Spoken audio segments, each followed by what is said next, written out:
रविंद्र सिंह आपके साथ और आज का मुद्दा 8 की फाइट का छात्र संघ चुनाव किस्सा खत्म। दरअसल प्रदेश में छात्र संघ चुनावों की अटकलों पर विराम लग चुका है, फुल स्टॉप एक तरह से लग चुका है। उच्च शिक्षा मंत्री के दिए गए बयान से साफ हो गया है कि प्रदेश में इस बार छात्र संघ चुनाव नहीं होंगे। छात्र संघ चुनाव का इंतजार कर रहे छात्रों का विरोध बढ़ गया है। छात्र संघ चुनाव को लेकर उच्च शिक्षा मंत्री डॉक्टर प्रेमचंद बैरवा से जब सवाल पूछा गया तो उन्होंने कहा कि राजस्थान में शिक्षा के स्तर में सुधार करने के साथ ही शिक्षा की गुणवत्ता बढ़ाना प्राथमिकता है, प्रायोरिटी है। मंत्री ने कहा या कहें कि उप मुख्यमंत्री बैरवा ने कहा कि इस पर सरकार के स्तर पर ही अंतिम फैसला होगा। वहीं इस पर कांग्रेस ने युवाओं के हितों के साथ कुठाराघात का आरोप लगाया और विधायक रविंद्र सिंह भाटी ने भी छात्र संघ चुनाव कराने की मांग की है। अब सवाल उठता है कि आखिर छात्र संघ चुनाव से सरकार पीछे क्यों हट रही है? क्या क्योंकि अब चुनाव होने की संभावना ना के बराबर है? क्या हार का डर है या किसी और सियासी दांव की तरह सरकार इसको लेकर चल रही है? चर्चा इसी पर करेंगे।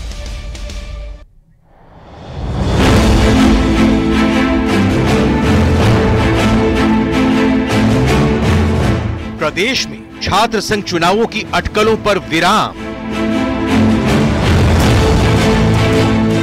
उच्च शिक्षा मंत्री के बयान से साफ, नहीं होंगे छात्र संघ चुनाव। अभी केवल शिक्षा का स्तर और शिक्षा की गुणवत्ता बढ़ाने के लिए स्टाफ की और व्यवस्था कर रहा हूं। मंत्री प्रेमचंद बैरवा बोले, सरकार के स्तर पर होगा अंतिम फैसला। आगे सरकार चुनाव को लेकर क्या रहेगा सर? कांग्रेस बोली, युवाओं के हितों के साथ कुठाराघात।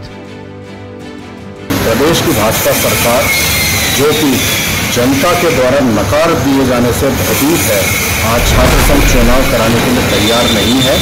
निश्चित रूप से ये छात्र हितों पर और छात्र राजनीति के माध्यम से जो प्रदेश के विकास के लिए मुख्य धारा की राजनीति में अपना कदम बढ़ाना चाहते हैं, उनके हितों पर कुठाराघात है। छात्र संघ चुनाव का इंतजार कर रहे छात्रों का विरोध। हम राज्य सरकार से कहना चाहते हैं कि आप छात्र संघ चुनाव ना करवा के युवाओं की आवाज दबाने का काम कर रहे हो। लोकतंत्र की सबसे बड़ी और पहली सीढ़ी छात्र संघ चुनाव होते हैं। मैं राज्य सरकार से निवेदन करना चाहूंगा कि आप छात्र संघ चुनाव तो करवाइए, कि छात्र संघ चुनाव करवाए जाएं और नए युवाओं को राजनीति में आने का एक मौका दिया जाए। छात्र संघ चुनाव किस्सा खत्म।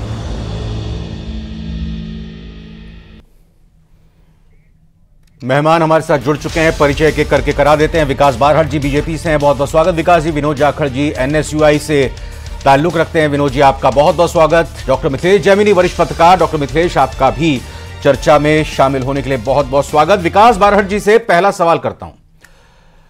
विकास जी, 12 अगस्त 2023 को तत्कालीन कांग्रेस सरकार की तरफ से छात्र संघ चुनाव पर रोक लगा दी गई थी, सही है? जी।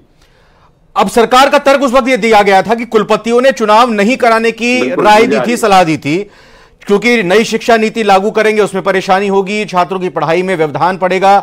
कम से कम ये तर्क तो दिया गया था। ठीक है, छात्र संघ चुनाव रोक दिए, तर्क दिया गया था, बताया तो था कि नहीं होंगे और इसलिए नहीं होंगे। आपकी सरकार की तरफ से अनिश्चितता क्यों है? क्यों नहीं बताया जा रहा कि चुनाव होंगे कि नहीं होंगे? होंगे तो कब होंगे, नहीं होंगे तो क्यों नहीं होंगे? देखिए, विगत सरकार ने रविंद्र जी जिस प्रकार चुनावों के अंदर खुद की हार देखकर उनको लगा कि उनके संगठन को राजस्थान में एक भी जगह जीत नहीं मिल पाएगी, इसको देखकर चुनाव से पहले उन्होंने जिस प्रकार चुनाव को रोकने का कार्य किया। और मैं मानता हूं कि छात्र संघ चुनाव वाकई में नई लीडरशिप को लेकर आते हैं और राजस्थान विधानसभा में बहुत से ऐसे मंजे हुए नेता हैं जो छात्र राजनीति से निकल कर आए हैं, लेकिन उसके बावजूद उन्होंने चुनावी साल के अंदर चुनाव को रोक दिया। और आज स्थिति यह है रविंद्र जी कि जिस स्थिति में राजस्थान के विश्वविद्यालय है, वहां पर देखिए पद रिक्त हैं, शिक्षा की समुचित व्यवस्था नहीं है, इंफ्रास्ट्रक्चर को लेकर कोई काम नहीं किया गया। तो आज जो है वो चुनाव को लेकर अभी भी हमारी सरकार ने मना नहीं किया है, ना ही शिक्षा मंत्री और हमारे। अच्छा, एक और खास मेहमान हमारे साथ जुड़े हैं, फोन लाइन पर रहेंगे। रविंद्र सिंह भाटी शिव से विधायक हैं और निर्दलीय विधायक हैं, साथ ही साथ पूर्व में जेएनवीयू जोधपुर के छात्र संघ अध्यक्ष भी रह चुके हैं। बहुत बहुत स्वागत आपका। मैं अभी विकास बारहट जी से बात कर रहा हूं। यार भाटी जी अभी बीजेपी से हैं, वो अपनी बातों को रख रहे हैं। जी विकास जी प्लीज। जी, तो रविंद्र जी, मैं मानता हूं कि हमारी सरकार चुनावों को लेकर संवेदनशील है और हमारी सरकार ने अधिकृत ऐसा कोई बयान नहीं दिया कि चुनाव नहीं होंगे। लेकिन इससे हम इस चीज को हम नहीं नकार सकते कि पूर्ववर्ती सरकार ने इन चुनावों को जो है वो बंद किया है और इस वजह से जो है वो एक ये जो फ्लो जो हर साल चुनाव नियमित समय पे होते थे वो कहीं ना कहीं टूटा है। और आज देखिए, चुनाव को कराना, चुनाव के साथ ही साथ बच्चों की शिक्षा व्यवस्था को सुचारू कराना भी राजस्थान सरकार की प्राथमिकता है। और उस जी जी, बिल्कुल बिल्कुल बिल्कुल विकास जी, आपकी बात समझे। दो चीजें इसमें निकल कर आती हैं। एक तो ये आपने कहा कि तत्कालीन सरकार ने चुनावी साल में चुनावी हार के डर से छात्र संघ चुनाव नहीं कराए थे, और दूसरी बात, अब यही तर्क अगर मैं आपकी सरकार पर लाऊं कि अभी चुनाव आपके हुए हैं, सरकार जीती है, बीजेपी की सरकार बनी है, बीजेपी जीती है, अब अगर छात्र संघ चुनाव होते हैं और पहले ही साल में अगर कुछ उल्टा हो जाए तो फिर सरकार की किरकिरी होगी, छीछालेदर होगी। यह तर्क तो आपके ऊपर भी बैठता है। दूसरी बात आपने कही कि शिक्षा की गुणवत्ता बढ़ाई जाए, शिक्षा की जो कमी है, छात्रों की जो परेशानी है, उसको बेहतर किया जाए। आप भी कॉलेज में गए हैं, मैं भी कॉलेज में गया हूं, बाकी सब हमारे महानुभाव मेहमान सब कॉलेज में गए हुए हैं, और भाटी जी तो छात्र संघ अध्यक्ष रह चुके। भाई, ये छात्र संघ की जो पदाधिकारी होते हैं वो भी तो एक महत्वपूर्ण भूमिका निभाते हैं। कॉलेजों में, महाविद्यालयों में, यूनिवर्सिटीज में क्या क्या दिक्कतें, समस्याएं हैं, वो भी तो इसी का एक कड़ी होती है, अंग होती है। ये नहीं दिखता आपको? बिल्कुल रविंद्र जी, बिल्कुल ऐसी कड़ी होती है। और हमने कहा ना, इस फ्लो को तोड़ा कांग्रेस की सरकार ने है। तो ये सवाल तो इनसे पूछा जाना चाहिए, भाई आपने बंद क्यों किए थे? कुलपतियों की राय पे चुनाव कराए या बंद किए जाते हैं तो कुलपति तो देखिए, आप सरकार के निर्देशन के ऊपर जो है वो कोई किसी भी प्रकार की राय उन्होंने दी होगी और कुलपतियों को पूछा जाए। मुझे नहीं लगता कि सरकार का ये रीजन उस वक्त वाजिब था जी। और इसकी जिम्मेदारी तो उनकी है कि ठीक है। रविंद्र सिंह भाटी, छात्र संघ बताइए, आप कह रहे हैं कि छात्र संगठन, छात्र नेता राजनीति की पहली सीढ़ी होती है। ये सीढ़ी हटा दी गई है या लगाई नहीं जा रही है? लगेगी तो कब लगेगी? बीजेपी से आपकी शिकायत है, कांग्रेस से आपकी शिकायत है? देखिए, मैं आपको बताना चाहूंगा कि छात्र संघ चुनाव से शिक्षा की गुणवत्ता न सुधर रही है न बिगड़ रही है। हाँ। शिक्षा की अगर शिक्षा का स्तर वाकई आप सुधारना चाह रहे हैं तो आप टीचर्स लगाइए, प्रॉपर क्लासेज लगवाइए, जो ग्रांट वगैरह टीचर्स को समय पे नहीं मिल रही है वो आप दीजिए। इससे आप शिक्षा की गुणवत्ता बढ़ाइए। छात्र संघ चुनाव में शिक्षा की गुणवत्ता को बीच में लाके आप बेवजह मुद्दे से भटकिए मत। मेरा निवेदन है कि छात्र संघ चुनाव होने चाहिए। प्रदेश की सरकार इस मामले में गंभीर फैसला ले, मजबूत फैसला ले, छात्र संघ चुनाव कराए, नए युवाओं को राजनीति में आने का मौका दे।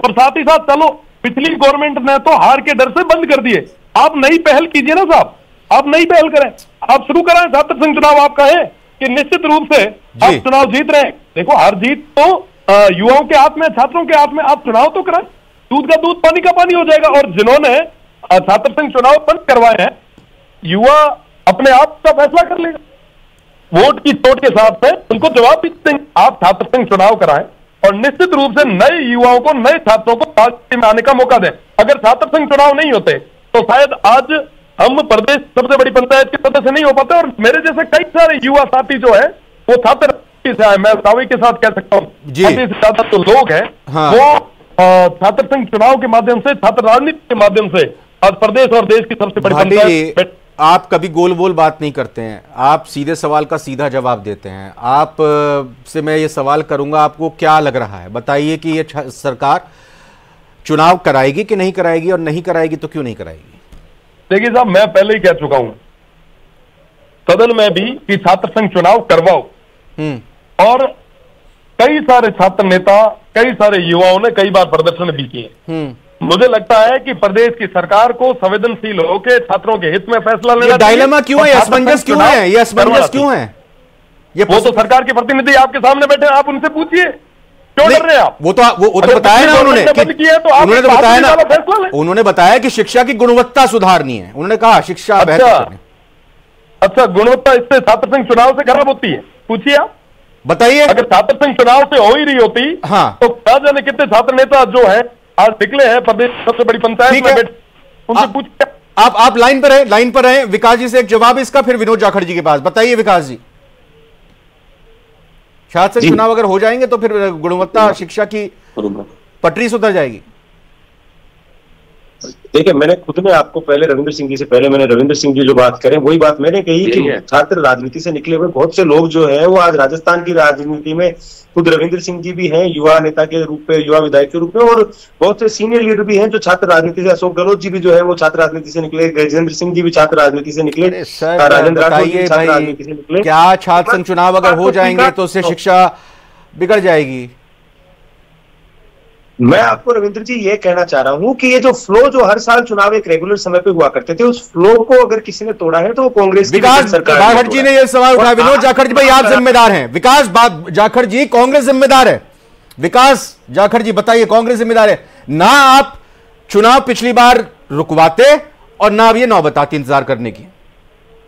सर देखो, ये तो गोलमोल बात हुई। हम कुएं में कूदे तो आप भी कूदोगे क्या? पिछली सरकार ने क्या किया, क्या नहीं किया, और अगर हम लोग सरकार में चुनाव बंद कराए, छात्र संघ के चुनाव बंद कराए, तो हमने उसका खामियाजा भुगताना। हम विपक्ष में आ गए और आपने कहा था, आपने मैन्युफेस्टो में भी, आपने युवाओं से वादा किया जब राजस्थान की पूर्ववर्ती सरकार ने चुनाव बंद किए, तो उस समय गला फाड़ फाड़ के चीख चीख के नेताओं ने कहा कि छात्र संघ चुनाव अगर हमारी सरकार आती है तो हम चालू करेंगे, हम चालू करेंगे। आपने युवाओं से वोट बटोरा, उनको पागल बनाया और वोट ले लिया। आज वो नौजवान, वो छात्र आपकी तरफ देख रहा है कि छात्र संघ के चुनाव होंगे, लेकिन आप उनको गोलमोल जवाब दिए जा रहे हैं। वास्तविकता यही है कि इनका बीजेपी का जो संगठित छात्र है, संगठन है एबीवीपी, वो कहीं भी आज सड़कों पे आंदोलित नहीं है, ना वो काम करता है। सरकार ने उनकी मंशा जानी, एबीवीपी ने मना कर दिया कि छात्र संघ के चुनाव नहीं होंगे, क्योंकि हम कहीं पे भी चुनाव नहीं जीत रहे हैं, हमारे पास कैंडिडेट नहीं है। पूरे राजस्थान के अंदर एबीवीपी के पास विश्वविद्यालय और कॉलेज में लड़ाने के लिए छात्र संघ के कैंडिडेट ही नहीं है। सच्चाई ये है। रविंद्र सिंह भाटी, आप एबीवीपी में भी रहे हैं, जब टिकट नहीं मिला था तो निर्दलीय चुनाव आप लड़ गए थे छात्र संघ का। एबीवीपी के दोस्त होंगे, मित्र होंगे, सूत्र होंगे, ऐसी कुछ जानकारी खबर आ रही है क्या? जो विनोद जाखड़ जी बोल रहे हैं एबीवीपी वाले घबराए हुए हैं कि भाई अगर छात्र संघ चुनाव हो गए तो हार जाएंगे, लुटिया डूब जाएगी। मैं आपसे विनोद जी जाखड़ एनएसयूआई के प्रदेश अध्यक्ष हैं, मैं उनसे पूछना चाहूंगा कि कांग्रेस ने बंद क्यों करवाए? चलो एबीवीपी तो हार रही होगी, जीत रही होगी, उनके कर्म धर्म है। आप तो उस समय जीत रहे थे, तो फिर आपने क्यों बंद किए? आपको तो चुनाव करवाने चाहिए थे। सबसे बड़े गुनहगार तो आप लोग हैं। रविंद्र जी, हमारी सरकार ने फैसला लिया और एनएसयूआई ने उस एक मिनट जाखड़ जी से सवाल है। एक मिनट बाखड़ जी, जाखड़ जी जवाब दे रहे हैं इसका, उनसे सवाल है तो प्लीज। जब हमारी सरकार ने चुनाव बंद किए, एनएसयूआई ने तब भी हमारी सरकार के खिलाफ जाके लड़ाई लड़ी, क्योंकि ये मुद्दा छात्रों का था। एनएसयूआई हमेशा छात्रों के हित में खड़ी रहती है। नहीं, भाटी जी का ये सवाल है सीधा सा। मैं ये पूछना चाह रहा हूँ, बंद क्यों करवाया? माननीय, मैं ये पूछना चाह रहा हूँ, आप कह रहे हैं कि साहब एनएसयूआई ने विरोध किया प्रदेश की कांग्रेस का, तो मतलब आप ये तो मान रहे हैं कि कांग्रेस छात्र विरोधी है? नहीं, बात छात्र विरोधी की नहीं है। हम इस फैसले के खिलाफ थे। जो हमारी पार्टी ने फैसला लिया, हम उसके खिलाफ थे। हमने माना वो फैसला गलत था, और आज भी खुले मंच पे हम लोग उस चीज को एक्सेप्ट करते हैं। आप संवेदनशील बनिए ना, बीजेपी की सरकार चालू करे और एक मैसेज दे पूरे राजस्थान में कि आप छात्रों के विकास बारड़ जी, दूसरों की गलती से भी कभी कभी सीख लेना चाहिए। देखिए रविंद्र जी, सबसे पहले मैं दो चीजें जो विनोद जी ने भी पहले कही मैं बता देता हूं आपको। पहले तो मैं विनोद जी को याद दिला दूं, विनोद जी तो खुद निर्दलीय जीत के आए थे, एनएसयूआई तो उस समय भी नहीं जीती थी। हाँ। दूसरी बात कि आपकी सरकार थी, आप मुझे बताइए पिछले 3-4 साल में कितने एनएसयूआई के अध्यक्ष जीते जयपुर में? आप कह रहे हो एबीवीपी के पास जिताऊ कैंडिडेट नहीं है, आप बता दीजिए जयपुर में कितने एनएसयूआई के अध्यक्ष जीते? और दूसरी देखो विनोद जी जो बार बार स्वीकार कर रहे हैं ना कि वो फैसला गलत था, उसके पीछे रीजन अलग है। आजकल विनोद जी सचिन पायलट गुट में बैठते हैं, तो अशोक गहलोत सरकार के निर्णयों को गलत ठहराना टीवी के ऊपर, ये कहीं ना कहीं इनका जायज बनता भी है। गलत बात कह रहे हैं। अशोक गहलोत जी हमारे सम्मानित नेता हैं, वो हमारे एनएसयूआई के प्रदेश अध्यक्ष रहे, पहले एनएसयूआई के प्रदेश अध्यक्ष रहे। इस तरीके से आप मत बोलिए। अशोक गहलोत जी हमारे सम्मानित नेता हैं, और ये जो फैसला था, बात अशोक गहलोत जी का या सचिन पायलट जी का नहीं है। एनएसयूआई हमेशा छात्रों के बीच में रहती है। अगर गलतियां हमारी सरकार से हुई है तो एनएसयूआई इतना मादा रखती है, वो अपनी सरकार के खिलाफ मैं अब जो है मिथिलेश जैमिनी जी का रुख करता हूं, वरिष्ठ पत्रकार है, बड़ी बारीक नजर राजस्थान की राजनीति पर रखते हैं। ये बताइए मिथिलेश जी, क्या वाकई में सरकार को डर है कि अगर चुनाव हो गए, नतीजे उलट पलट गए तो फिर जमीन ना खिसक जाए, या ये इसके पीछे कुछ आप बड़ा दांव देख रहे हैं? देखिए रविंद्र जी, जब पिछली बार सरकार ने इस रोक लगाई थी तो आपको याद होगा कि हनुमान बेनीवाल ने पूरे राजस्थान में इसके खिलाफ प्रदर्शन किया और जयपुर के विद्याधर नगर में बड़ी रैली की और तत्कालीन जो जयपुर कमिश्नर थे आनंद श्रीवास्तव और तत्कालीन उच्च शिक्षा मंत्री राजेंद्र यादव गए वहां मीटिंग और कहा कि हम चुनाव कराने के लिए कमेटी बनाएंगे, लेकिन अशोक गहलोत जी ने उनकी नहीं सुनी और चुनाव नहीं हुए। और उस समय छात्रों को लगा था कि शायद ये एक बार की बीमारी है। अब हो क्या रहा है कि उपचुनाव सिर पर हैं और जो माननीय उप मुख्यमंत्री जी कह रहे हैं शिक्षा की गुणवत्ता की, तो हालात ये हैं, आप देखिए हालात ये हैं राजस्थान के कि विश्वविद्यालयों में पढ़ाने वाले टीचर नहीं है राजस्थान में। और प्राइवेट विश्वविद्यालयों के लिए इन्होंने चुनाव आयोग, जब चुनाव का घोषणा पत्र था कि निजी विश्वविद्यालय नियामक आयोग बनाएंगे, और निजी विश्वविद्यालयों ने किस तरीके से अभी पिछले दिनों उप मुख्यमंत्री जी का जन्मदिन गया, सारे अखबार रंग दिए। तो क्या निजी विश्वविद्यालय जो फर्जी डिग्रियां बांट रहे हैं उनसे सरकार ने सांठगांठ कर ली है? और राजस्थान के नौजवानों को सपनों को बेचने के लिए कि अगर हम इन चुनावों में हार गए तो बाई इलेक्शन 6 खड़े हैं उनमें हार जाएंगे, क्या ये यूथ का मैसेज जाएगा कि हम पंचायत चुनाव हार जाएंगे? क्या ये डर लग रहा है कि हम नगरपालिका का चुनाव हार जाएंगे? आप चुनाव क्यों नहीं कराते हैं? आपको अगर शिक्षा की गुणवत्ता सुधारनी है तो आप देखिए कि एक पीएनओसी का ऑर्डर निकाला है कि पीएनओसी का इंस्पेक्शन होगा, उसके खिलाफ इनके ही 2 विधायकों ने, इंजीनियर धर्मपाल और भगवान साई सैनी ने लिख के दे दिया। क्यों नहीं कर रहे उप मुख्यमंत्री जी? क्योंकि निजी विश्वविद्यालयों से सांठगांठ है। तो आप तो अपने गिरबान में झांक के देखिए कि आप क्या निजी विश्वविद्यालयों में फैकल्टी है? क्या निजी विश्वविद्यालयों में प्रॉपर टीचिंग हो रही है? आप सरकारी विश्वविद्यालयों में आप क्यों नहीं होने दे रहे इलेक्शन? आपको कौन सा डर है? जब आप कह रहे हैं भजनलाल जी की मेरे ऊपर सुदर्शन चक्रधारी की कृपा है, जब इनका पीएचडी मंत्री विधानसभा में कहता है कि बालाजी की कृपा से पानी बरसेगा और बरस गया पानी, तो फिर किससे डर रहे हो? राजस्थान के नौजवानों को क्यों नहीं चुनाव लड़ने देते हो? क्यों रोक रहे हो उनको? विकास जी, जनता ने वोट दिया है। भाई आज सरकार में आप हैं, आपकी पार्टी, आपकी सरकार है, आप प्रवक्ता हैं, आपको जवाब देना होगा। मैं बिल्कुल कह रहा हूं ना रविंद्र जी, हमारी सरकार ने अभी चुनाव नहीं कराने के लिए नहीं कहा है, ना ही कोई ऐसा हमारा अधिकृत बयान आया है जी, कि हम चुनाव नहीं करवा रहे हैं। ये सितंबर गया, कब कराओगे चुनाव? 2 सितंबर तक का कैलेंडर था, जो नोटिफिकेशन जारी होना था वो 2 सितंबर तक उसकी मियाद थी। परिणाम है आप 11 सीटें आ रहे हो लोकसभा चुनाव में। ये सीटी बंद कर दो, ये गलत सीटी बजाना। अब साफ साफ सीटी बजाओ कि कराओगे कि नहीं कराओगे। आर्टिफिशियल इंटेलिजेंसी का जमाना, नौजवान सब समझता है आपको। तो नौजवानों में क्या आर्टिफिशियल इंटेलिजेंस इंस्टॉल कर दिए क्या मिथिलेश भाई साहब? तो वो हंसी में मजाक में टालने की बात विकास भाटी जी बिल्कुल भी नहीं है, मुझे ऐसा लगता है। वैसे कि चुनाव नहीं कराएंगे। रविंद्र सिंह भाटी, 1975 का आंदोलन हो इस देश में, या 89 का मंडल कमीशन की सिफारिशों के खिलाफ और उसके पक्ष के आंदोलन हो, इस देश के युवा ने, इस देश के छात्र ने बड़े बड़े आंदोलनों में हिस्सा लिया है। जो भी चिंगारी फूटी है आजादी के बाद वो छात्र से ही उठी है। मैं किसी तरह की ये बात नहीं कर रहा हूं, लेकिन छात्र की शक्ति क्या होती है ये इतिहास ने भी देखा है, वर्तमान में भी हम जानते समझते हैं। ये कितना बड़ा कितना बड़ा आत्मघाती फैसला हो सकता है अगर चुनाव नहीं कराए तो।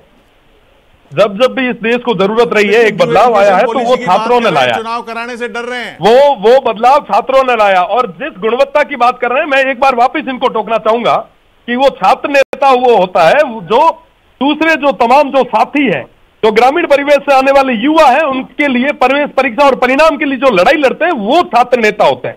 और जाहिर सी बात है, सिर्फ ये आगे के लिए नहीं, विश्वविद्यालय का एक स्ट्रक्चर या विश्वविद्यालय प्रशासन जब कहीं ना कहीं अत्याचार करता है या अपने जिम्मेदारियों से हटने लगता है, तब वो तमाम छात्र नेता अपना विरोध दर्ज करा के उन छात्रों के हक की आवाज को बुलंद करते हैं। और आज से आज तक, आजादी से लेके आज तक कई सारे बड़े मूवमेंट छात्रों द्वारा किए गए। मैं आपको बताना चाहूंगा, पिछले समय जब कोविड था तो हम सब पूरे राजस्थान भर के युवा साथियों ने मिलकर, छात्र शक्ति ने मिलकर विधानसभा किया था, और ऐसे कई सारे मूवमेंट किए हैं साहब। तो मुझे रूप से चुनाव युवाओं को मौका मिलना चाहिए। भाई मनोज जाखड़ जी, मुझे ये बताइए कि आज से 2 महीने पहले हम देख रहे थे जिला स्तर पर एनएसयूआई के प्रदर्शन हो रहे थे, चुनावों की मांग वहां पर देखने को मिल रही थी। अब हाल फिलहाल में कोई इस तरह की मांग सड़कों पर उतरते हुए आप नहीं दिखाई दिए। ये मत कहिएगा कि हम कवर नहीं कर रहे हैं, जो भी खबर आती है वो कवर होती है, पहले भी नहीं बिल्कुल। हाँ, सर बिल्कुल। एनएसयूआई ने पूरे प्रदेश व्यापी आंदोलन चलाए। छात्र संघ चुनाव को लेके हम लोग हर कॉलेज और विश्वविद्यालय में पहुंचे हैं और छात्रों की यही मांग थी कि छात्र संघ चुनाव होने चाहिए और लगातार हमारा विरोध आज भी जारी है जी। लेकिन जिस तरीके से बीजेपी की सरकार ने युवाओं को पीटने का काम किया, जेल भरने का काम किया और कहीं ना कहीं उनके ऊपर मुकदमे लगाए, आम छात्र जो छात्र संघ चुनाव कराना चाहते हैं, क्योंकि जब वो समस्याएं लेके आते हैं इस विश्वविद्यालय प्रशासन के पास, कॉलेज प्रशासन के पास, वो तानाशाही रवैया अपनाता है। ना तो उनकी समय पे स्कॉलरशिप आती है, ना उनको एडमिशन में कोई मदद मिलती है। ऐसे में कहीं ना कहीं ये तानाशाही प्रशासन हमारे जो चुनिंदा छात्र नेता होते हैं, जो उन लीडर्स को आइडेंटिफाई करते हैं, उन पे मुकदमा लगाने का काम करते हैं। इसके अलावा हम लोग ये भी देखते हैं कि बीजेपी की एक मंशा बन गई है कि जो आवाज है छात्रों की वो कहीं ना कहीं दबाई जाए। उनका जन्मदिन है तो क्या पूरे राजस्थान के छात्रों से आह्वान करेंगे कि छात्र संघ चुनाव के लिए वो सचिन पायलट के जन्मदिन पर एक कोई ट्विटर मूवमेंट चलाएं और सड़कों पर उतरे? क्या विनोद जाखड़ जी कल सचिन पायलट का जन्मदिन है, क्या राजस्थान के नौजवानों को प्रेरित करेंगे अपने हक हकूक के लिए सड़कों पर उतरे? बिल्कुल बिल्कुल सर, ये देखो सुझाव नहीं, हमारा नैतिक दायित्व भी है और छात्र संघ क्योंकि हम विपक्ष में हैं तो हमारी लड़ाई सबसे अग्रिम बनती है। बिल्कुल, कल आदरणीय पायलट साहब का जन्मदिन भी है तो हम उनकी दीर्घायु विकास जी दे रहे जवाब, विकास जी बोल रहे हैं, स्वास्थ्य लाभ की भी कामना करते हैं और बिल्कुल इस आंदोलन को हमारी सरकार के ऊपर लाठी डंडों के प्रयोग करने का। तो मैं आपको एक छोटा सा किस्सा याद दिला देता हूँ। सचिवालय घेराव था और भारतीय जनता पार्टी की महिला और सारे कार्यकर्ता उसके खिलाफ प्रदर्शन कर रहे थे। उसके ऊपर नाली का गंदा पानी लाकर कांग्रेस सरकार ने जो है वो छिड़कवाया और उसके ऊपर इनके अभी के प्रदेश अध्यक्ष गोविंद डोटासरा जी ने उस वक्त कहा कि जो जैसे होंगे वैसा पानी डालेंगे। तो विनोद जी, आप उस सरकार के अनुशासी संगठन के अध्यक्ष हो, आप कम से कम ये लाठी डंडों की बात आपने विकास जी सुना भी था चर्चा में, विनोद जी ने पहले भी कहा था अगर हम गड्ढे में कूदेंगे तो आप भी कूदोगे क्या? ये तो पहले उन्होंने कहा। क्या आरोपों पर कह रहा हूं। रविंद्र जी, मैं आपको एक बात आप चालू कराओ, बहुत बड़ा मैसेज जाएगा रविंद्र जी। हाँ बोलिए, लेकिन आप मिथिलेश जी बोलिए, फिर मैं रविंद्र जी दो है कौन से new education policy, new education policy जो प्रधानमंत्री नरेंद्र मोदी का सपना है और वर्तमान सरकार ये कहती है कि हम मोदी जी के तमाम वादे पूरे करेंगे। और न्यू एजुकेशन पॉलिसी में एक फॉर्मेट है कि हम कैसे स्टूडेंट लीडरशिप डेवलप। ओके, ये बड़ी बात है, इसको अमली जामा पहनाना चाहिए प्रधानमंत्री मोदी जी का। नरेंद्र मोदी जी के भाटी जी, आप अपनी बात को कंक्लूड कीजिएगा। भाटी जी, आप भी कुछ करेंगे बतौर विधायक, राजस्थान के नेता होने के नाते, पूर्व अध्यक्ष होने के नाते, छात्रों के चुनाव के लेकर? भाटी जी। बिल्कुल साहब, विधानसभा में हमने मजबूती से छात्र संघ चुनाव को लेकर बात रखी थी और आने वाले समय में छात्र शक्ति को जहां जरूरत रहेगी सड़क से लेकर सदन तक मजबूती से लड़ाई लड़ेंगे। और इन छात्रों की बदौलत और इस यूनिवर्सिटी की बदौलत, छात्र राजनीति की बदौलत हम यहाँ तक पहुंच पाए हैं। मजबूती से लड़ाई। छात्र राजनीति के अंदर अध्यक्ष जो बने वो सबके ऊपर नहीं कहता, बहुत से लोग जो है वो प्रभावी नेता के रूप में आज भी काम कर रहे हैं और उन लोगों ने तब काम किया। लेकिन आज राजस्थान विश्वविद्यालय के विगत चुनाव देखिए, वो अरे सर, ट्रैक रिकॉर्ड हम यहाँ पे चेक नहीं करने के लिए आए हैं, वो तो ठीक है, ये तो यही तो सच्चाई है और यही हकीकत है कि एक बड़े आनुषंगिक संगठन से, एनएसयूआई से, एबीवीपी से जुड़े हुए लोग जब निर्दलीय चुनाव जीतते हैं, भाई राजस्थान यूनिवर्सिटी जयपुर के अंदर निर्दलीय अध्यक्ष चुनकर आता है, निर्दलीय जोधपुर की यूनिवर्सिटी से अध्यक्ष चुनकर आता है। यही तो हमको समझने की जरूरत है। और अगर एनएसयूआई, अगर कांग्रेस ने, सरकार ने पिछले साल चुनाव नहीं कराया, अगर बीजेपी इस बार चुनाव नहीं कराती तो हो सकता है आगे आने वाले समय में जब भी चुनाव हो तो निर्दलीय ही अध्यक्ष अलग अलग विश्वविद्यालयों से, महाविद्यालयों से चुनकर आएंगे। बहुत बहुत धन्यवाद करना चाहूंगा आप सभी मेहमानों का आज हमारे साथ चर्चा में जुड़े। आज की फाइट में आज फिलहाल इतना ही। आप बने रहिए न्यूज़ 18 राजस्थान।